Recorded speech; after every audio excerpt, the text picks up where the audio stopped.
Good morning friends. आपके question थे comment box में कि पावर हाउस के बारे में भी कुछ बताएं। तो ज़्यादा तो पावर हाउस के बारे में अभी अपने पास नोट्स निकालने पड़ेंगे, मिल जाएंगे, लेकिन 2-3 क्वेश्चन हैं। लेकिन जो हमने इसीलिए मिल हाउस भी आपको लिख दिया है। एक क्वेश्चन जो लास्ट वाला जो बताएंगे आपको मिलिंग एफिशिएंसी के बारे में, ये how to improve milling efficiency, ये बहुत इम्पॉर्टेंट क्वेश्चन है और इंटरव्यू पॉइंट ऑफ व्यू से बहुत ही अच्छा क्वेश्चन है।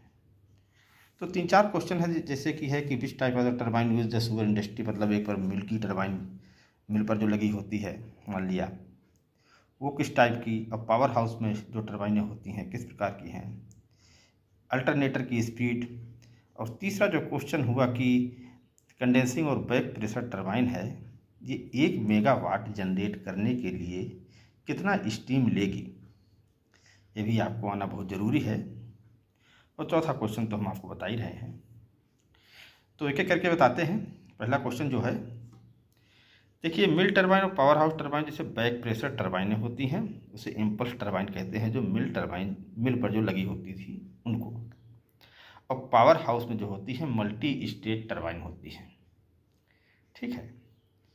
रोटर की असेंबली होती है, ठीक है, ब्लेड वगैरह लगे होते हैं, स्टीम जाती है, वेलासिटी और प्रेशर कम होता है, उसका भी एक डायग्राम है, यदि कहेंगे तो भी बता देंगे, लेकिन मल्टी स्टेज टरबाइन होती है, ठीक है। कोई पूछता है तो ये आना चाहिए। स्पीड ऑफ अल्टरनेटर लगभग 1500 आरपीएम पर होता है। तीसरा जो क्वेश्चन था, बैक प्रेशर टरबाइन जो होती है लगभग जो है 9 से 11 टन स्टीम लेती है 1 मेगावाट प्रोड्यूस करने के लिए। अब 9 से 11 टन स्टीम को जनरेट करने के लिए बैगास यदि कोई पूछ ले कितना लगता है, तो आपको मालूम होगा, हमने आपको बताया था 1 केजी बैगास वैसे 2.18 केजी स्टीम को जनरेट करेगी, मतलब 1 ton bagasse 2.18 ton steam generate करती है। वही जीसीबी एनसीबी निकालते हैं, ठीक है, कैलोरीफिक वैल्यू। तो 9 से 11 टन ये लेती है, और कंडेंसिंग वाली 4 से 5 टन ही लेती है। क्यों 4 से 5 टन लेती है? क्योंकि बैक प्रेशर टरबाइन का जो है जो स्टीम एग्जॉस्ट निकलता है, ठीक है, 120 डिग्री सेंटीग्रेड पर 1.2 से 1.5 केजी पर सेंटीमीटर स्क्वायर का प्रेशर होता है, तो यूज हो जाता है प्रोसेस में। लेकिन जो कंडेंसिंग वाली है वो हॉट ऑयल वगैरह में जाता है, फिर से वो कंडेंस होकर फिर वही यूज हो जाएगी, तो इसकी एफिशिएंसी ज़्यादा होगी। इसीलिए 4 से 5 ही टन स्टीम ये लेती है 1 मेगावाट प्रोड्यूस करने के लिए, ठीक। अब चौथा जो क्वेश्चन आता है, जो कि हमारे पॉइंट ऑफ व्यू से ये बहुत बढ़िया क्वेश्चन है और अक्सर ये पूछते हैं हमेशा, ठीक है, मिलिंग एफिशिएंसी। इसको हम आपको और अच्छी तरीके से बताना चाहते हैं, समझिएगा। किसी भी चीज़ की मान लिया एफिशिएंसी बोलते हैं, तो एफिशिएंसी होता क्या है कि आउटपुट अपॉन इनपुट, ठीक। इनपुट तो आपका फिक्स है, इनपुट क्या है अपने केस में केन है, केन में मतलब पोल इन केन, वो तो फिक्स है, वो तो कम ज़्यादा हो नहीं सकता है। मान लिया 12.1 पोल इन केन है तो 12.1 ही होगा ना, 12.2 तो होगा नहीं। तो इनपुट तो फिक्स है, तो एफिशिएंसी किसके प्रोपोर्शनल में हो गया? आउटपुट के। तो जितना मैक्सिमम से मैक्सिमम आउटपुट होगा उतनी एफिशिएंसी अच्छी होगी। अब आउटपुट मैक्सिमम होने के लिए क्या होना चाहिए? आपके लॉसेस कम हो, तभी तो आउटपुट आपका मैक्सिमम होगा। तो लॉसेस यदि कम होंगे तो आउटपुट जब मैक्सिमम होगा तो एफिशिएंसी ज़्यादा होगी। और लॉसेस कहाँ कहाँ है अपने मिल में? एक तो होता है बैगास में लॉसेस, जिसे बैगास पोल बोलते हैं। दूसरा लॉसेस ऐसा होता है कि जो दिखाई नहीं देता है, हिडन लॉसेस से बोलते हैं।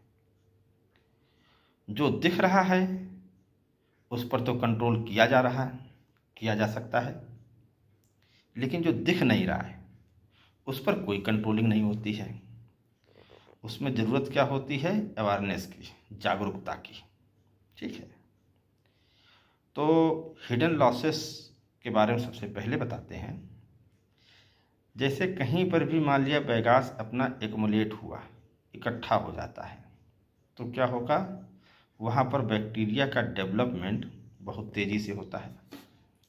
जहाँ बैक्टीरिया का डेवलपमेंट होगा तो क्या करेगा? वो शुगर की मात्रा को एब्जॉर्ब करने लगता है, और एक कीड़े से जो होते हैं 2 से 10, 10 से 20 बढ़ते चले जाते हैं। तो वो लॉस आपको दिखाई नहीं देता है, लेकिन वो रिकवरी में आपके जो है इफ़ेक्ट डाल देता है। ठीक है, तो इसको सही करने के लिए हिडन लॉसेस ना हो, गर्म पानी से देखते होंगे कि धुलाई वगैरह किया जाता है, ब्लीचिंग पाउडर वगैरह भी डाला जाता है।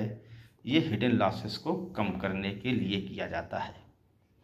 ठीक, अब बात आती है बैगास पोल को कंट्रोल करने के लिए। भाई दूसरा लॉसेस है ही अपना, ये कैसे कंट्रोल होगा?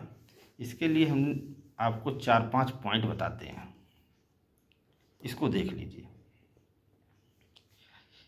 बैगास पोल को कंट्रोल करने के लिए सबसे पहले तो आपकी जो है गन्ने की क्वालिटी अच्छी होनी चाहिए। क्वालिटी ऑफ केन इस पर डिपेंड करता है। ठीक, दूसरा जो आता है, फीडिंग आपकी केन कैरियर पर प्रॉपर होनी चाहिए। ऐसा नहीं कि अप डाउन आ रहा है, कहीं पर लोड कम आ रहा है या ज़्यादा आ रहा है, उससे भी पैरामीटर इफेक्ट होते हैं। ये बहुत इम्पॉर्टेंट चीज़ है। ठीक है, दूसरा तो आप ये बता सकते हैं। तीसरा जो है पीआई को मेंटेन करना, प्रिपरेटरी इंडेक्स। मतलब क्या हुआ? पीआई कैसे मेंटेन होगी? यदि फीडिंग प्रॉपर होगी, आपने पावर वहाँ पर सफिशिएंट दिया है जितना की रिक्वायरमेंट है, तो पीआई ऑटोमेटिकली आपकी बढ़िया होगी। 86 to 90 पीआई बहुत बढ़िया होता है, और 88-89 पीआई सबसे बेस्ट होता है वो।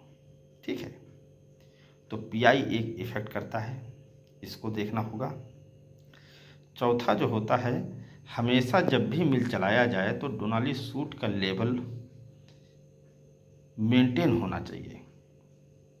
20 से लेके 40% तक यदि भर के चलेगा कंटिन्यू, तो आपके पैरामीटर बहुत बढ़िया आएंगे। तो मेंटेनिंग डोनाली सूट लेवल। ठीक है, ये पॉइंट है, इसको लिख लीजिएगा और याद कर लीजिएगा। पांचवा जो है मिल्क की सरफेस स्पीड। मिल्क की सरफेस स्पीड जो भी आपकी रिक्वायर्ड सरफेस स्पीड है उससे ज़्यादा नहीं होनी चाहिए।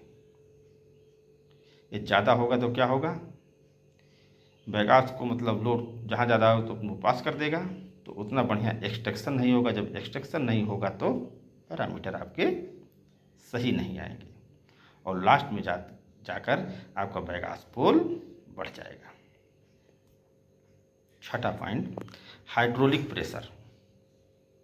ये आपके प्रॉपर होने चाहिए, ऐसा नहीं कोई लीक है। तो 5-6 पॉइंट ये हैं, और भी पॉइंट हैं, उसको हमने नहीं लिखा कि प्राइमरी एक्सट्रैक्शन हुआ, मिल एक्सट्रैक्शन हुआ, रिड्यूस मिल एक्सट्रैक्शन हुआ, लिफ्ट का भी देखा जाता है, सब बहुत चीज़ें हैं इसमें। लेकिन ये पॉइंट जो हमने आपको बताए ये बहुत इम्पॉर्टेंट पॉइंट है। ठीक है, यदि ये सब कुछ सही होगा तो आपकी मिलिंग एफिशिएंसी बहुत प्रॉपर होगी। अब कोई कन्फ्यूजन आपको नहीं हुआ होगा, ये चीज़ आप ध्यान रखिए। और कोई क्वेश्चन हो तो आप कमेंट बॉक्स में लिखें, उसको सॉल्व करने की कोशिश करेंगे। और आज के लिए बस इतना ही। आपको हमारा वीडियो अच्छा लगा हो please like share and subscribe करें। Thank you.